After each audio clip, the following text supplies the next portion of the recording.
Hey, what's up everybody? Darkheart Thicket is another great old dungeon coming back to Season 3 of Dragonflight. Wow, it brings me back to the glory days of Legion. This video is a quick guide on how to do this dungeon and what to watch out for. Let's get right into it. On the start of the dungeon you usually start with a big pool. The Nightclaw jumps on player with Grievous Rip.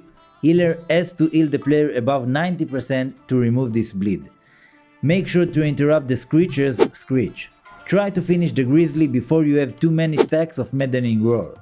Make sure to interrupt the Ruiner's Cast of Despair and Star Shower, and make sure you dodge from the Bear's Charge.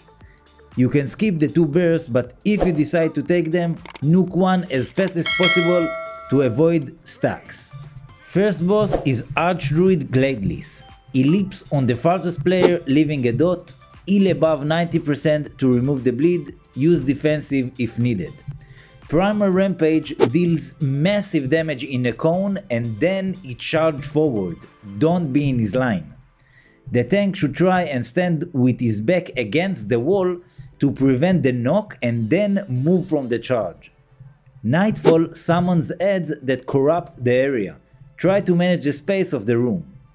Finish this boss and continue to the next trash.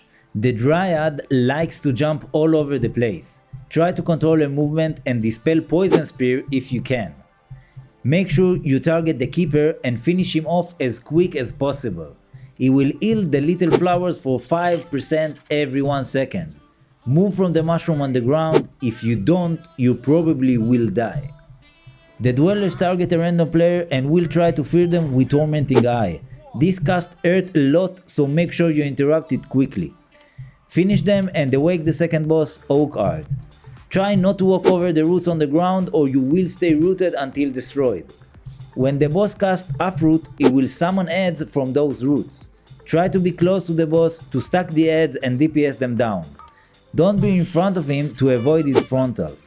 Shattered Earth is an AoE damage with a knockback, use defensive as needed. Crushing Grip is a tank buster.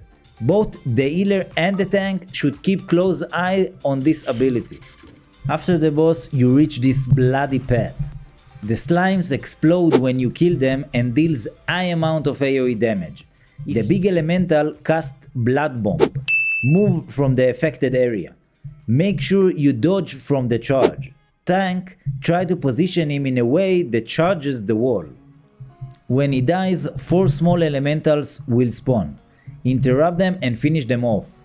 They will try to transform into the big elemental again with blood metamorphosis. It's important to stop this.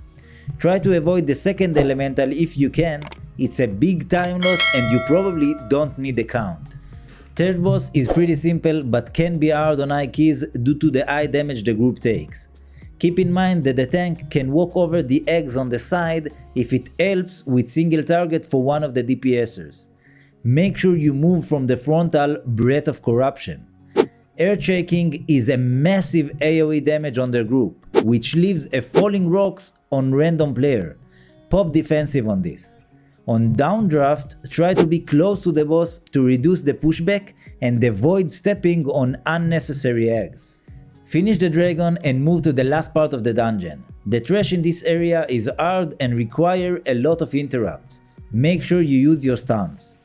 Interrupt the Imp's Dread Inferno and if you can, decurse or interrupt the Summoner Curse of Isolation. The Bloodseekers leave a nasty disease on the tank. If you cannot remove it, try and kite them. On the Dreadeye, try to stand in melee range to prevent him from casting Scorching Shot. On the last boss, pop defensive if he targets you with Feed on the Weak. On Growing Paranoia, you should stand alone to prevent fearing other players, and if you get targeted by Nightmare Bolt, you need to stand with a player to remove the silence.